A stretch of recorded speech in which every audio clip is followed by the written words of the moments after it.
जय जगन्नाथ मु सुचित्रा मो यूट्यूब चैनल को समस्त को स्वागत। वीडियो को शेष पर्यंत देखिए, भल लगे लाइक करेंगे, शेयर करेंगे, कमेंट देवे। मो यूट्यूब चैनल को प्रथम सब्सक्राइब करनथिले प्रथमे सब्सक्राइब करनियंतु। आसंतु 17/11/2025 सोमवार श्रेणी शिशु बाटिका 3 पर लेसन प्लान लिखा। प्रथम पीरियड 10:30 रु 11टा। सर्कल समय विकास दिग सामाजिक आवेगिक नैतिक विकास उद्देश्य अन्य शिशु मानक सह मिसी खेल आरंभ करिवो। येलो हैला CG3 C3.4 शिक्षण कार्य खेलर नियम को बुझाई लुडु खेलाइबी। शिक्षण सामग्री लुडु पाली गोटी। द्वितीय पीरियड 11:15 11:45 मुक्त खेल विकास दिग शारीरिक विकास उद्देश्य सुरक्षित और असुरक्षित स्पर्श मध्य पार्थक्य बुझिब। CG हैला 1 येलो हैला C1.6 शिक्षण कार्य चित्र फर्द देखाई आलोचना करी। शिक्षण सामग्री चित्र फर्द। तृतीय पीरियड 11:45 12:45 संख्या और परिवेश ज्ञान विकास दिग बौद्धिक विकास उद्देश्य 1 ରୁ 5 पर्यंत संख्या को सानू बड़ और बड़ू सान क्रम लिखिपर। CG हैला 8 येलो हैला C8.4 शिक्षण कार्य शिशु बाटिका कार्य पुस्तिकार कार्य 61 पृष्ठा 72 कराइबी। शिक्षण सामग्री शिशु बाटिका कार्य पुस्तिका संख्या कार्ड मान निर्धारण प्रश्न 1 ठारू 5 पर्यंत संख्या कार्ड को सानू बड़ क्रम सजाइबे। चतुर्थ पीरियड 12:45 ରୁ 1:15 कला और सौंदर्य बोध विकास दिग कला और सौंदर्य बोधर विकास उद्देश्य चित्र रे उपयुक्त रंग दे पारिबे। CG हैला 12 येलो हैला C12.1 शिक्षण कार्य गोलाप फूल रे रंग देवा पई सूचना देवी। शिक्षण सामग्री ड्राइंग शीट रंग। पंचम पीरियड 2 ठारू 3टा भाषा और साक्षरता विकास दिग भाषागत विकास उद्देश्य ट अक्षर चिन्हट करि परिबे। CG हैला 10 येलो हैला C10.1 शिक्षण कार्य विभिन्न चित्र देखाई ट ध्वनि सहित परिचित कराइबी। शिक्षण सामग्री चित्र कार्ड मान निर्धारण प्रश्न है ट अक्षर थिबा आउ किछि शब्द कुह। षष्ठ पीरियड 3टा 3:30 घर बाहर खेल विकास दिग शारीरिक विकास उद्देश्य स्थूल मांसपेशीर विकास। CG हैला 3 येलो हैला C3.4 शिक्षण कार्य डम्बरूर ध्वनि अनुसार सूचना देवी एवं कार्य कराइबी। शिक्षण सामग्री हैला जादुपेड़ीर डम्बरू। सप्तम पीरियड 3:30 ରୁ 4टा विद्यासम्र कार्य प्रथम पीरियड और षष्ठ पीरियड जहाँ पाठ पढ़ी तार पुनः आलोचना करी। 17/11/2025 सोमवार श्रेणी प्रथम FLN लेसन प्लान लिखा। प्रथम पीरियड 10:30 ରୁ 11टा भाषा मौखिक भाषार विकास प्रसंग बरसे पानी उद्देश्य प्रश्नर उत्तर कहीपर। येलो ECL 1.4.4 शिक्षण कार्य प्रश्न पचारि आलोचना करी। शिक्षण सामग्री कविता पोस्टर मान निर्धारण प्रश्न रुमझुम किए नाचे। द्वितीय पीरियड 11 ରୁ 11:45 भाषा डिकोडिंग और लिखन प्रसंग चतुर कुकुड़ा उद्देश्य भ य अक्षर थिबा शब्द पठन। येलो हैला ECL 1.4.4 शिक्षण कार्य हस खेल बहिर 88 पृष्ठ थिबा 2 नंबर कराइबी। शिक्षण सामग्री अक्षर कार्ड चित्र कार्ड भाषा कार्य पुस्तिकार सप्ताह 18 दिवस 4 कार्य उद्देश्य हर्षौकार मात्रा युक्त शब्द पढ़ा सहित लिखिपर।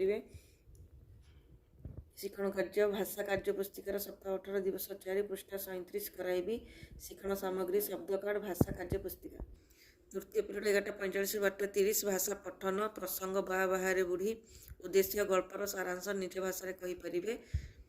येलो हैला ECL 1.4.7 शिक्षण कार्य प्रत्येक पिला गल्पटी को कहवाई सूचना देवी।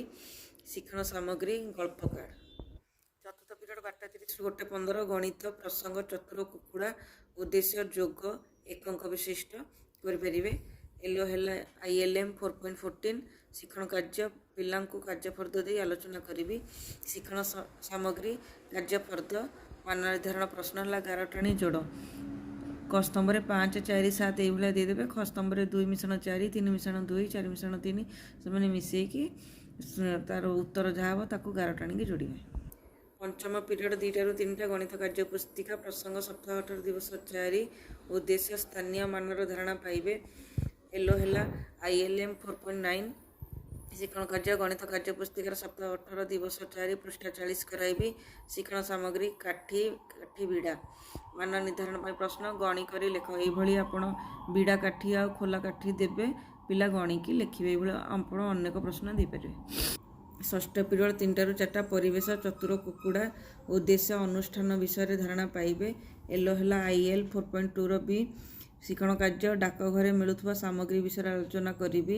ଶିକ୍ଷଣ ସାମଗ୍ରୀ ହେଲା ଡାକ ଟିକେଟ ଲଫାଫା। 17/11/2025 ସୋମବାର ଶ୍ରେଣୀ ଦ୍ୱିତୀୟ FLN ପାଇଁ ଲେସନ ପ୍ଲାନ୍ଟି ଲେଖିବା। ପ୍ରଥମ ପିରିୟଡ଼ 10:30ରୁ 11ଟା ଭାଷା ମୌଖିକ ଭାଷାର ବିକାଶ ପ୍ରସଙ୍ଗ ବରଷେ ପାଣି ଉଦ୍ଦେଶ୍ୟ ପ୍ରଶ୍ନର ଉତ୍ତର କହିପାରିବେ। ଏଲୋ ହେଲା ECL 1.5.3ର ବି ଶିକ୍ଷଣ କାର୍ଯ୍ୟ ପ୍ରଶ୍ନ ପଚାରି ଆଲୋଚନା କରିବି। ଶିକ୍ଷଣ ସାମଗ୍ରୀ କବିତା ପୋଷ୍ଟର ମାନ ନିର୍ଦ୍ଧାରଣ ପ୍ରଶ୍ନ ହେଲା ଘଡ଼ଘଡ଼ି ବାଜା କିଏ ବଜାଏ, ରୁମଝୁମ୍ କିଏ ନାଚେ, ଏଇଭଳି ପ୍ରଶ୍ନ ଆପଣ ଦେଇପାରିବେ। ଦ୍ୱିତୀୟ ପିରିୟଡ଼ 11:45 ଭାଷା ଡିକୋଡ଼ିଂ ଓ ଲିଖନ ପ୍ରସଙ୍ଗ ଆମ ଅଞ୍ଚଳର ଭୂମି ରୂପ ଉଦ୍ଦେଶ୍ୟ ଅନୁଚ୍ଛେଦ ପଢ଼ି ପ୍ରଶ୍ନର ଉତ୍ତର ଲେଖିପାରିବେ। ଏଲୋ ହେଲା ECL 1.5.5 ଶିକ୍ଷଣ କାର୍ଯ୍ୟ ଅଭ୍ୟାସ କାର୍ଯ୍ୟ ହସଖୁସି ବହିର 142 ପୃଷ୍ଠାରେ ଥିବା 7 ନମ୍ବର କରାଇବି। ଶିକ୍ଷଣ ସାମଗ୍ରୀ ଶବ୍ଦ କାର୍ଡ଼ ଚିତ୍ର କାର୍ଡ଼। ଭାଷା କାର୍ଯ୍ୟ ପୁସ୍ତିକାର ସପ୍ତାହ 18 ଦିବସ 4ର କାର୍ଯ୍ୟ ଉଦ୍ଦେଶ୍ୟ ମମ୍ବମ୍ବ ମମ୍ଭମ୍ଭ ଥିବା ଶବ୍ଦ ଓ ବାକ୍ୟ ପଢ଼ିବା ସହିତ ଲେଖିପାରିବେ। ଏଲୋ ହେଲା ECL 1.5.5 ଶିକ୍ଷଣ କାର୍ଯ୍ୟ ଭାଷା କାର୍ଯ୍ୟ ପୁସ୍ତିକାର ସପ୍ତାହ 18 ଦିବସ 4 ପୃଷ୍ଠା 106 କରାଇବି। ଶିକ୍ଷଣ ସାମଗ୍ରୀ ଭାଷା କାର୍ଯ୍ୟ ପୁସ୍ତିକା। ତୃତୀୟ ପିରିୟଡ଼ 11:45 12:30 ଭାଷା ପଠନ ପ୍ରସଙ୍ଗ ମୟୂର ଉଦ୍ଦେଶ୍ୟ ଗଳ୍ପର ସାରାଂଶ ନିଜ ଭାଷାରେ କହିପାରିବେ। ଏଲୋ ହେଲା ECL 1.5.6 ଶିକ୍ଷଣ କାର୍ଯ୍ୟ ପ୍ରତ୍ୟେକ ଶିକ୍ଷାର୍ଥୀଙ୍କୁ ଗପଟିକୁ କହିବା ପାଇଁ ସୂଚନା ଦେବି। ଶିକ୍ଷଣ ସାମଗ୍ରୀ ଗଳ୍ପ କାର୍ଡ଼। ଚତୁର୍ଥ ପିରିୟଡ଼ 12:30ରୁ 1:15 ଗଣିତ ପ୍ରସଙ୍ଗ ସମାନ ଭାଗରେ ବାଣ୍ଟିବା ଉଦ୍ଦେଶ୍ୟ ସମାନ ଭାଗରେ ବାଣ୍ଟି ପାରିବେ। ଏଲୋ ହେଲା ILM 5.18 ଶିକ୍ଷଣ କାର୍ଯ୍ୟ ବିଭିନ୍ନ ବସ୍ତୁ ଦେଇ ସମାନ ଭାଗରେ ବାଣ୍ଟିବା ଶିଖାଇବି। ଶିକ୍ଷଣ ସାମଗ୍ରୀ GK କିଟ୍ର ସାମଗ୍ରୀ ମାନ ନିର୍ଦ୍ଧାରଣ 3 ସମାନ ଭାଗରେ ଭାଗ କର, ଏଇଭଳି ଆପଣ ଗୋଲ କରିଦେବେ। ସେମାନେ 3 ସମାନ ଭାଗରେ ଗୋଲ ବୁଲେଇବେ। ପଞ୍ଚମ ପିରିୟଡ଼ 2ଟାରୁ 3ଟା ଗଣିତ କାର୍ଯ୍ୟ ପୁସ୍ତିକା ସପ୍ତାହ 18 ଦିବସ 4ର କାର୍ଯ୍ୟ ଉଦ୍ଦେଶ୍ୟ 2ରୁ 8 ପର୍ଯ୍ୟନ୍ତ ଗୁଣନ ଖଣ୍ଡ ପ୍ରସ୍ତୁତ କରିପାରିବେ। ଏଲୋ ହେଲା ILM 5.17 ଶିକ୍ଷଣ କାର୍ଯ୍ୟ ଗଣିତ କାର୍ଯ୍ୟ ପୁସ୍ତିକାର ସପ୍ତାହ 18 ଦିବସ 4 ପୃଷ୍ଠା 114 କରାଇବି। ଶିକ୍ଷଣ ସାମଗ୍ରୀ GK କିଟ୍ର ସାମଗ୍ରୀ ମାନ ନିର୍ଦ୍ଧାରଣ ଶୂନ୍ୟ ସ୍ଥାନ ପୂରଣ କର 3 × 2 = କେତେ, 4 × 5 = କେତେ, ଏଇଭଳି ପ୍ରଶ୍ନ ଆପଣ ଦେଇପାରିବେ।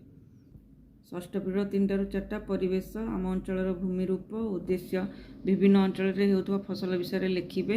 ଏଲୋ ହେଲା IL 5.1 ଶିକ୍ଷଣ କାର୍ଯ୍ୟ ହସଖୁସି ବହିର 141 ପୃଷ୍ଠାରେ ଥିବା 6 ନମ୍ବର କରାଇବି।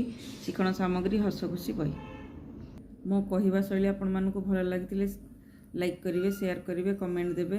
ମୋ ୟୁଟ୍ୟୁବ୍ ଚ୍ୟାନେଲକୁ ପ୍ରଥମରୁ ସବସ୍କ୍ରାଇବ୍ କରିନଥିଲେ ନିଶ୍ଚିତ ଭାବରେ ସବସ୍କ୍ରାଇବ୍ କରିନିଅନ୍ତୁ। ଧନ୍ୟବାଦ।